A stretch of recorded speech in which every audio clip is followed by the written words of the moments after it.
a la inversión de exploración y explotación hidrocarburífera.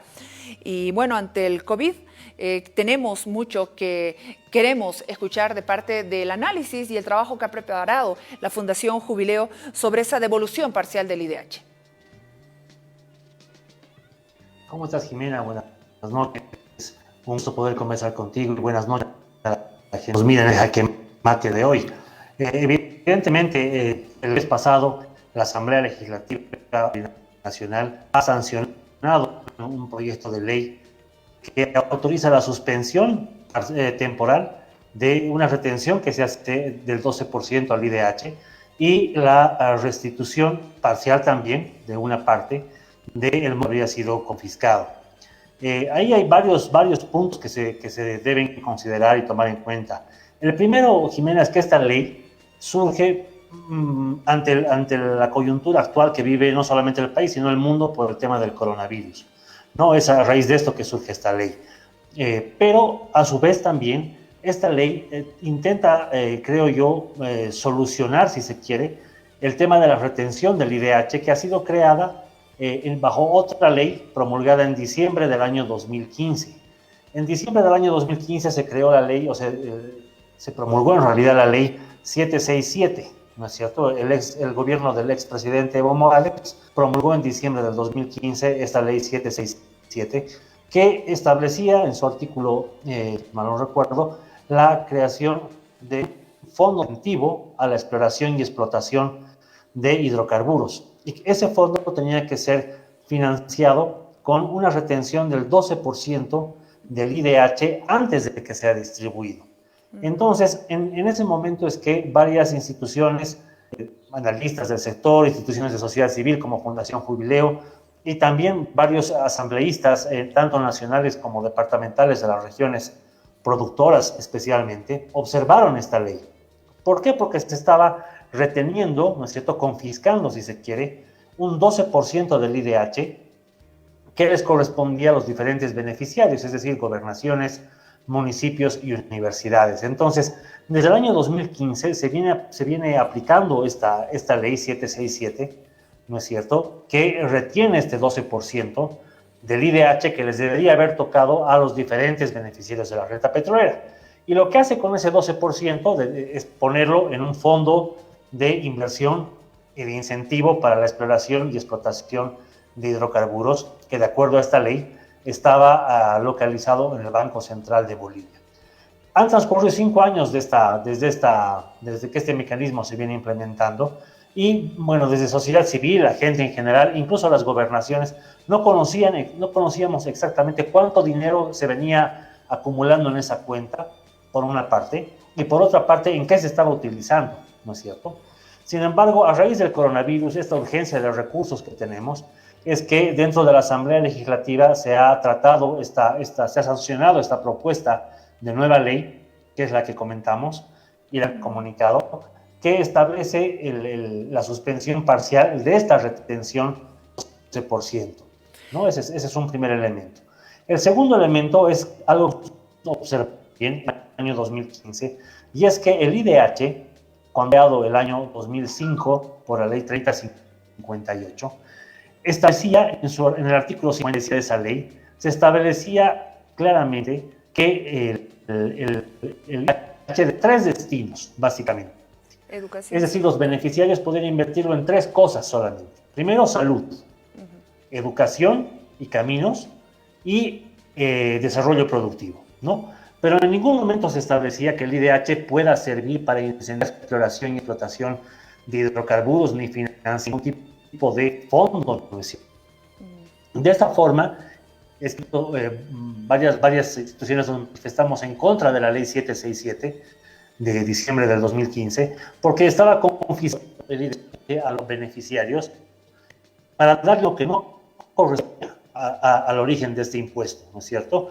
No tenía que servir para devolverlo a las empresas petroleras mediante un fondo de incentivos, sino que debería haber servido para que los beneficiarios, gobernaciones, alcaldías, universidades, renta dignidad, utilicen estos recursos para estos 3 aspectos, ¿no? Salud, educación o desarrollo productivo. Más aún en un tema como el coronavirus, con la pandemia que estamos viviendo, hay una enorme falencia en el sistema de salud, ¿no es cierto? Vemos que en 15 años no se ha invertido lo suficiente en el sector de salud y hoy en día se requieren recursos, obviamente, para poder, de cierta manera, creo yo, paliar esta situación, porque obviamente solucionarla en tan poco tiempo es prácticamente imposible, ¿no es cierto? Pero sí son recursos que se deberían requerir para paliar de cierta forma la precaria situación del sistema de salud. Y es en ese sentido que nosotros también como Fundación Jubileo y varias otras personas nos manifestábamos hace un tiempo en el sentido de que estos recursos que habían sido confiscados a los beneficiarios del IDH deberían ser devueltos, ¿no? Pero deberían ser devueltos en su totalidad, no de forma parcial. Y lamentablemente la ley que ha sancionado recientemente la Asamblea Legislativa establece la devolución, pero solamente parcial, de cerca de 200 millones de dólares para los beneficiarios del IDH, y no así la totalidad, que es lo que debería, desde nuestro punto de vista, corresponder por los argumentos que te comentaba, ¿no es cierto? El IDH no debería haber servido para eso, por una parte. Por otra parte, la salud, la educación y el desarrollo productivo requerían de recursos. Y por otra parte, Jimena, y eso no olvidaba mencionarlo, con esta devolución del IDH a las empresas petroleras mediante un fondo de incentivo, también se estaba desde el año 2015 atentando contra el artículo 8 de la misma ley de hidrocarburos, que establecía que el Estado se debería haber quedado con el 50% de los ingresos por la explotación de hidrocarburos. Para eso es que se creó el IDH, ¿no? Si recordamos, el IDH tiene una alícuota del 32%. Sin embargo, si se retenía el 12% del monto recaudado, la alícuota real del IDH se volvía en realidad un 28%, es decir, que el Estado ya no se estaba con el 50%, sino que mediante este parche lo que se estaba haciendo era devolverle, ¿no es cierto?, un monto de dinero al sector hidrocarburos, a las empresas petroleras, vía este fondo de incentivos. Ahora, claro, uno evalúa qué es lo que ha pasado en 5 años. Hemos visto que la producción ha caído, las reservas hidrocarburíferas del país también han caído, ¿no es cierto? Entonces, este fondo de incentivos tampoco ha cumplido un objetivo de realmente incentivar la exploración, de poder encontrar nuevos campos hidrocarburíferos o por lo menos incrementar la producción en el país, ¿no? Entonces, tampoco ha cumplido ese objetivo. En el año 2015, si recordamos, el entonces ministro de Hidrocarburos, el señor Sánchez, ofreció a las regiones, y eso está documentado en la prensa, ¿no? Uno puede entrar a Google y lo encuentra fácilmente, ofreció a las regiones un retorno de entre 4 y 8 veces por cada dólar que inviertan o que se les retenga en este fondo de incentivos. Han pasado 5 años y se conoce, de acuerdo al informe que han dado en la Asamblea Legislativa, que en el fondo existen 524 millones de dólares acumulados, ¿no? Pero esos 524 millones de dólares no son, pues, ¿no es cierto?, 4 veces lo que se les ha venido reteniendo en realidad año tras año a las gobernaciones, municipios y universidades.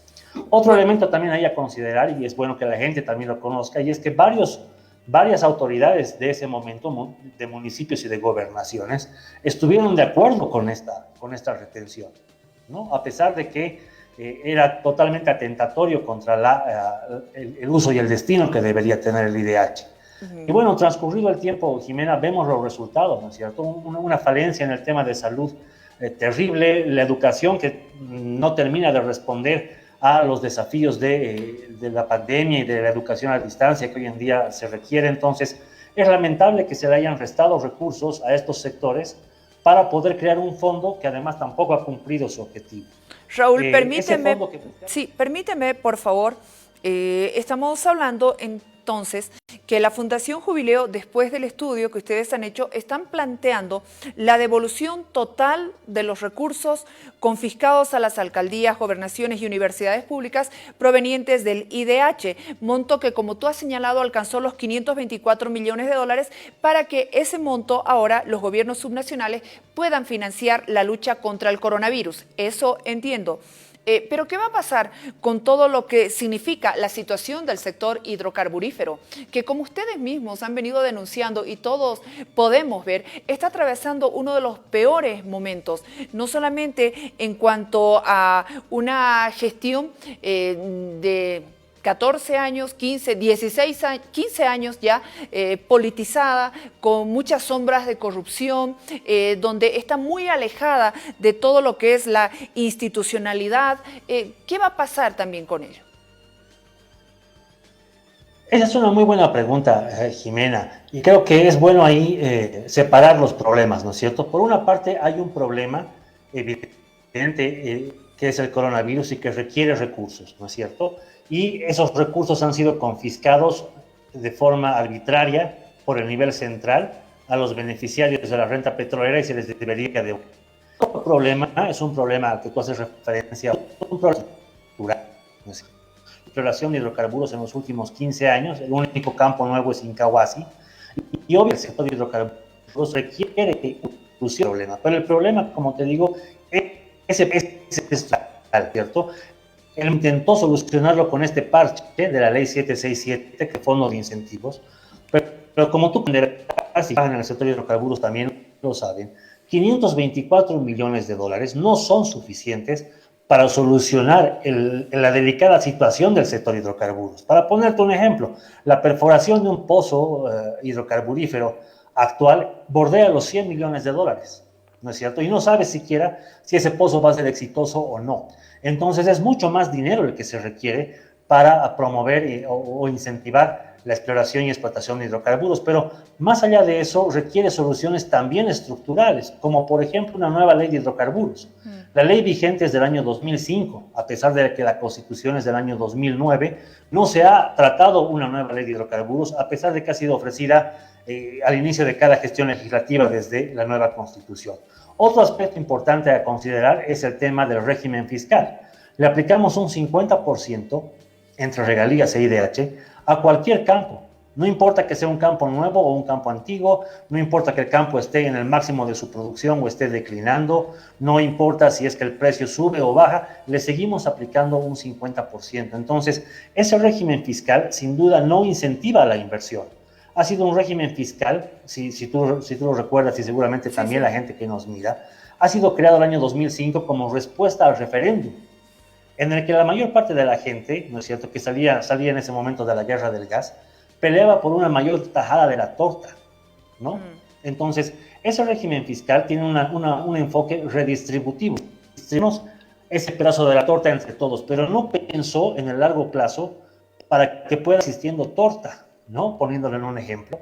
Entonces, lo que ha ocurrido es que en el transcurrir del tiempo no han existido las condiciones que incentiven la inversión de empresas, ni de nuestra misma empresa YPFB, ¿no? Porque es un régimen fiscal bastante alto si lo comparamos con el resto de la región, porque ese 50% hay que sumarle varios otros conceptos. Entonces, es un tema que tiene que ser debatido, tiene que ser tratado entre los diferentes actores, no solamente del sector de hidrocarburos, sino de la sociedad civil, ¿no es cierto?, de las gobernaciones, municipios, universidades que se benefician de la renta petrolera. Pero es un tema estructural que tiene que ser resuelto con medidas estructurales que obviamente no se las pueden tomar ahora y creo que quedan como un desafío para los candidatos que están actualmente en carrera electoral y para el siguiente gobierno, que debe abordar una nueva ley de hidrocarburos que resuelva estos problemas estructurales en lugar de buscar parches, de confiscar el IDH a beneficiarios que hoy en día realmente lo necesitan.